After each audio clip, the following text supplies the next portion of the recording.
Cricket की दुनिया यानी गेम ऑफ क्रिकेट में आपका स्वागत है।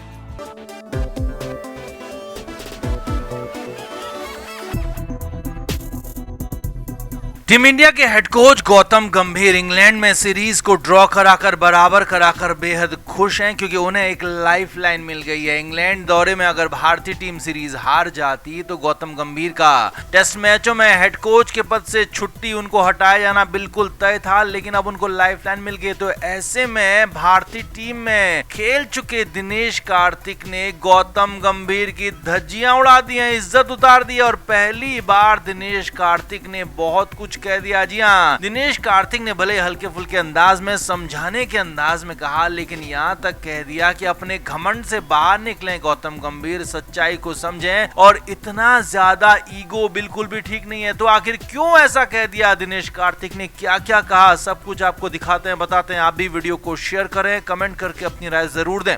तो गौतम गंभीर लिमिटेड ओवर क्रिकेट में भले ही भारतीय टीम की कोचिंग में सफल रहे हैं, लेकिन इसमें उनका योगदान बहुत ज्यादा नहीं है, क्योंकि भारतीय टीम में लिमिटेड ओवर में पहले से ही बेहतर प्रदर्शन करते रही है। वो चाहे T20 world cup Rahul Dravid की कोचिंग में जीतना हो या फिर उसी दौरान वनडे वर्ल्ड कप के फाइनल तक पहुंचना हो, यानी कि टीम इंडिया लिमिटेड ओवर में पहले से ही बेहतर प्रदर्शन कर रही थी। इसमें गौतम गंभीर का बहुत बड़ा रोल नहीं है, लेकिन हाँ, टेस्ट क्रिकेट में गौतम गंभीर का बहुत बड़ा रोल है, क्योंकि गंभीर के आने से पहले टेस्ट क्रिकेट में टीम इंडिया अच्छा कर रही थी, लेकिन गंभीर के आने के बाद बर्बादी की शुरुआत न्यूजीलैंड सीरीज से हो गई थी, और उसके बाद लगातार आगे बढ़ते चली गई। और यही दिनेश कार्तिक ने सवाल खड़े कर दिए। दिनेश कार्तिक ने कहा कि न्यूजीलैंड सीरीज आपके लिए खराब रही, ऑस्ट्रेलिया में आपने खराब प्रदर्शन किया, और इंग्लैंड में आपने लास्ट मैच में आकर लास्ट दिन, लास्ट घंटे में बिल्कुल अपनी इज्जत बचा ली और खुद को लाइफलाइन दे दी। अब यहाँ पर दिनेश कार्तिक ने सीधे सीधे गौतम गंभीर पर सवाल खड़े किए कि आखिर टीम में इतने बल्लेबाज खिलाने का क्या फायदा है कि अगर आप गेंदबाजी न रख पाएं और विरोधी टीम के 20 विकेट ही न ले पाएं। दिनेश कार्तिक ने साफ साफ कहा कि गौतम गंभीर को अपनी रणनीति बदलनी होगी। अगर आपकी रणनीति सक्सेसफुल नहीं हो रही है, आपकी रणनीति टेस्ट क्रिकेट में चल नहीं पा रही है, तो आपको अपनी रणनीति बदलनी ही होगी, और आप इस पर टिके नहीं रह सकते। इसमें ईगो जैसा कुछ नहीं होना चाहिए कि आप, मैंने फैसला कर लिया है तो मैं टिका रहूंगा, ये बात नहीं होनी चाहिए। दिनेश कार्तिक ने आगे कहा कि आपके पास टीम में ऐसे गेंदबाज होने चाहिए जो 20 विकेट निकाल सकें, क्योंकि बिना 20 विकेट निकाले आप टेस्ट क्रिकेट कभी भी जीत नहीं सकते हैं। अब यहाँ पर दिनेश कार्तिक ने बहुत बड़ी बात कह दी। दिनेश कार्तिक ने कहा कि आप हर बार नंबर 9 तक बल्लेबाज खिलाना चाहते हैं, लेकिन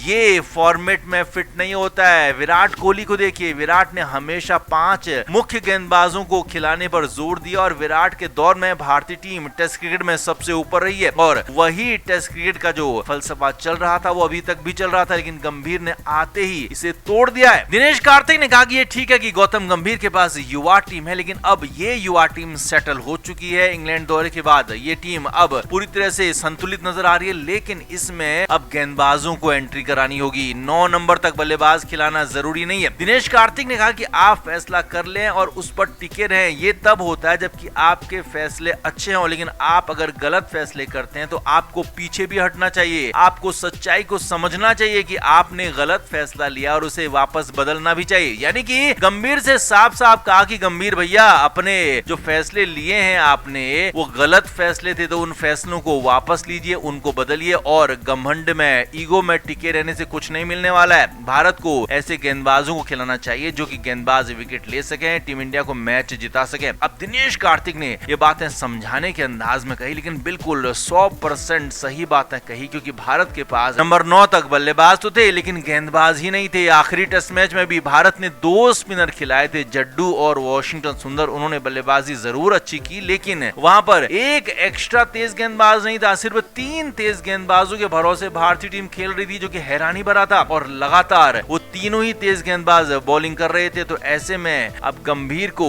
दिनेश कार्तिक की बात को समझना होगा, और ये पहली बार है जब दिनेश कार्तिक इतने ऐसे अंदाज में नजर आए कि गंभीर को सीधे सीधे रास्ता, या कहेंगे सीधे सीधे गंभीर को बता दिया कि आप गलत कर रहे हैं। तो आप इस पर क्या कहेंगे? क्या दिनेश कार्तिक की बातों से आप सहमत हैं? कमेंट जरूर करें, वीडियो को शेयर भी करें।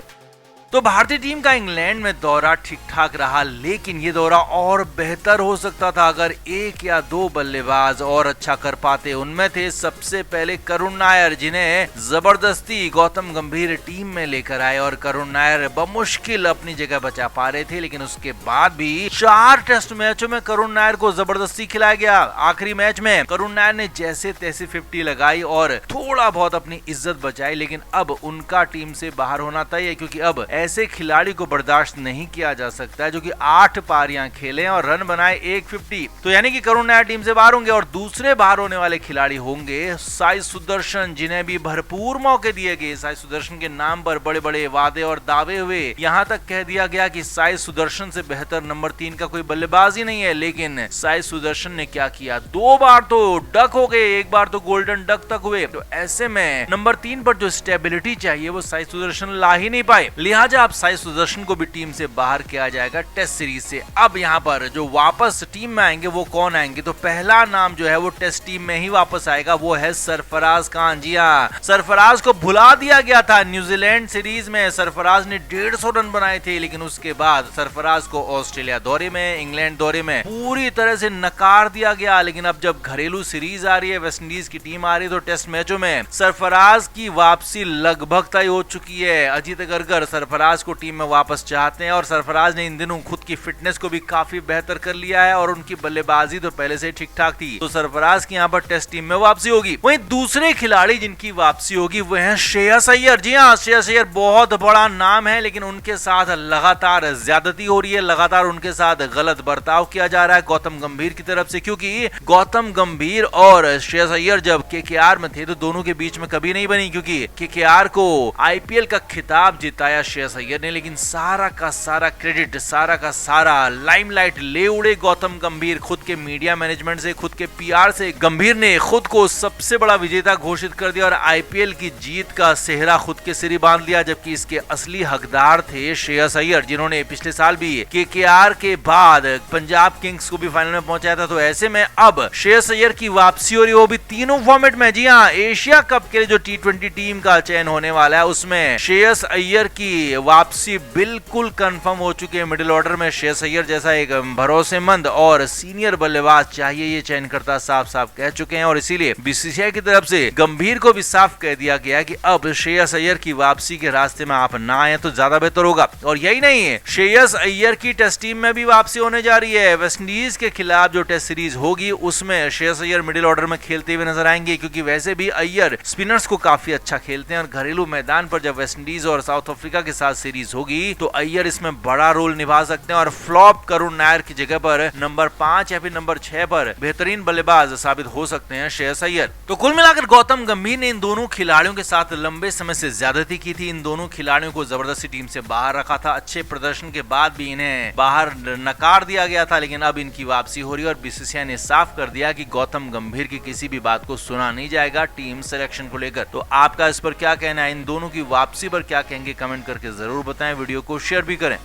क्रिकेट के हर नए अपडेट के लिए गेम ऑफ क्रिकेट को सब्सक्राइब करें और उसके बाद बेल आइकन को प्रेस करना ना भूलें, ताकि सिर्फ आपको मिले गेम ऑफ क्रिकेट की हर खबर सबसे पहले।